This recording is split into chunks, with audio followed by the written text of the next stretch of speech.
we did what the world refused to do, and we did it alone. But while our fight is with the regime in Tehran, it is not with the people it oppresses.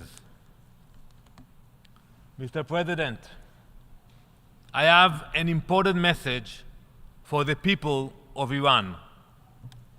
مردم ایران، مبارزه ما زده شما نیست، بلکه زده رژیمی است که به شما ظلم میکند. People of Iran, our fight is not against you. Rather, it is against the regime that oppresses you. We fight the same regime that murders your daughters for demanding freedom. The same regime that suppresses your voices, poisons your rivers, burns your votes, and sends your sons to die for its delusions. We know the truth. You are not our enemies. You are the first and most tragic victims of the Ayatollahs. We have seen your courage, the women tearing off their forced veils, the students defying the morality police, the protesters who cry for dignity. We have heard your voices, even when your government tries to silence them. Israel does not seek conflict with the Iranian people. We pray for your freedom and we pray for your future. Mr. President, this session was convened to discuss sanctions.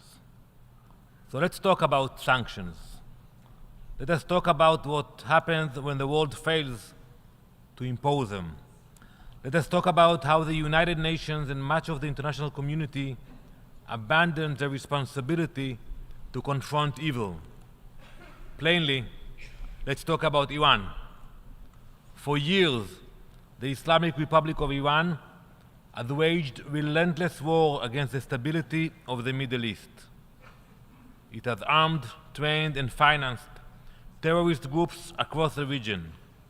It has called openly and repeatedly for the extermination of the State of Israel. But this was not just talk. For almost 5 decades, it built the infrastructure to exterminate us. It dedicated billions of dollars and countless hours to building nuclear weapons. But the world did nothing. Instead of imposing crushing sanctions, the UN gave Iran platforms. Instead of condemnation, Iran was met with appeasement. And now we are experiencing the consequences of that weakness. In the past days, Iran has launched hundreds of ballistic missiles directly at Israeli cities. Not military bases, cities, homes, schools, synagogues, churches, mosques. Over 1,000 projectiles have been launched at our people so far. Missiles rained down on Haifa, Jerusalem, Tel Aviv. 23 civilians are dead, over 600 are injured. Iran has also unleashed waves of drones and UAVs programmed to hit civilian targets. In one strike, an entire Arab Christian family in northern Israel was murdered. Iran doesn't care who it kills, Jew, Christian, Muslim. It makes no difference. The only thing that matters to the Ayatollahs is spilling blood. This was not about retaliation. This was not about borders. It was the execution of a genocidal ideology. Iran's goal is extermination. It always has been. They have told us this over and over. And when they speak, we listen. We believe them. We believe them when they chant, "Death to Israel, death to America." We believe them when they call us a cancer. when they called for our heads. But the world shrugged these threats off while we had to face them. I want to ask you today, what if these missiles had carried nuclear warheads? That is not a theoretical question. Iran has spent decades moving toward nuclear breakout. So make no mistake, if the Ayatollah's regime had the capability, it would have used it by now. They have said so themselves, over and over. It is only because of the courage and precision of the Israeli Defense Forces that this nightmare was stopped from becoming something worse. Operation Rising Lion, launched by Israel just days ago, was an act of necessity and survival.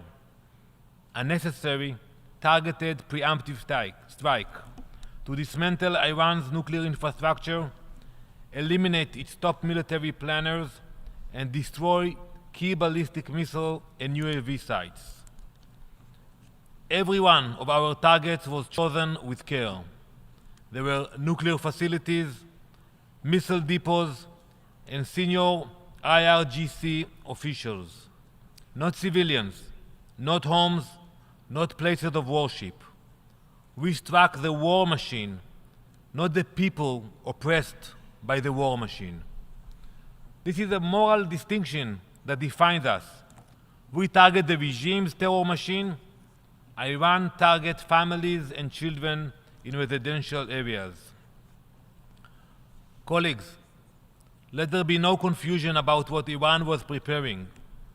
They were mapping out a campaign of extermination to, in their words, and I quote, wipe Israel off the map and drive the Jewish people into the sea. In the weeks before our strike, our intelligence made one thing crystal clear.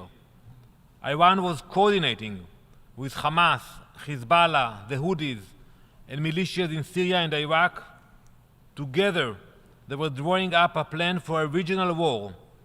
This was going to be a strategy for our total eradication.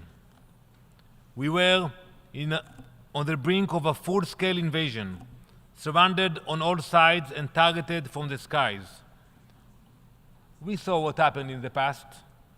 We had already seen on October 7 what they were capable of with far less, not with ballistic missiles. We were never going to wait for the slaughter to begin. We stopped it before it could.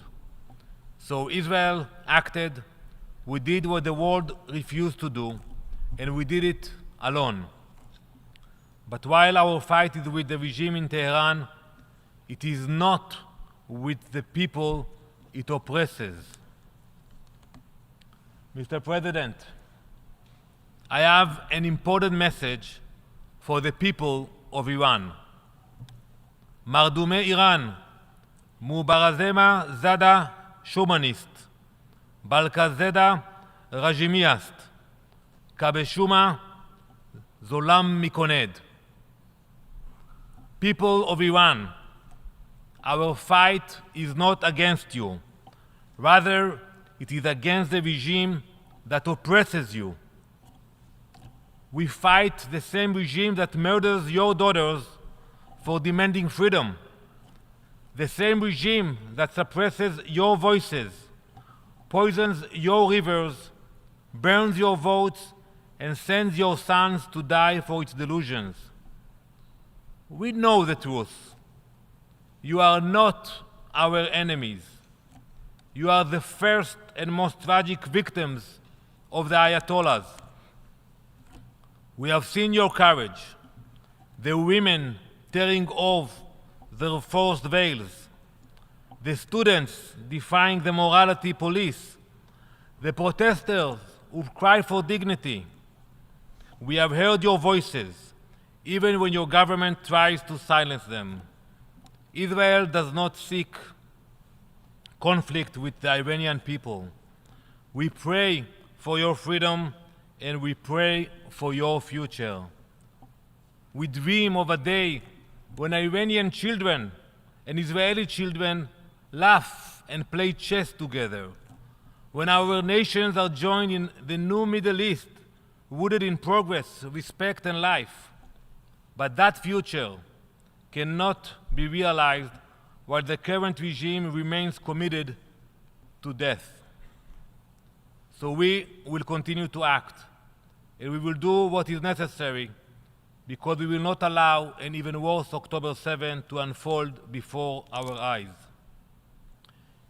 Mr. President, before I conclude, Iran is not just Israel's problem. It is a global problem. It is the largest sponsor of terror on earth. It is racing toward nuclear weapons, and it is openly declaring its intention to use them. The failure to impose meaningful sanctions on the Iranian regime is complicity. Every moment that passes without consequences only emboldens the Ayatollahs and endangers the world. If there was ever a regime that deserves crushing and comprehensive sanctions, it is this one. If there was ever a time to act, that time is now. It is regrettable that some of the world's worst human rights violators are now trying to discredit sanctions altogether, using this hall and this debate to deflect from their own crimes. They ignore the real reason these measures were imposed in the first place: repression, terror, and chaos. The international community must find its backbone. It must use every diplomatic, political, and economical tool at its disposal. It must sanction Iran now. The longer you wait, the greater the calamity. We are not going anywhere. Israel will carry on. We will defend our people, and we will defeat all those who seek our destruction. Thank you, Mr. President.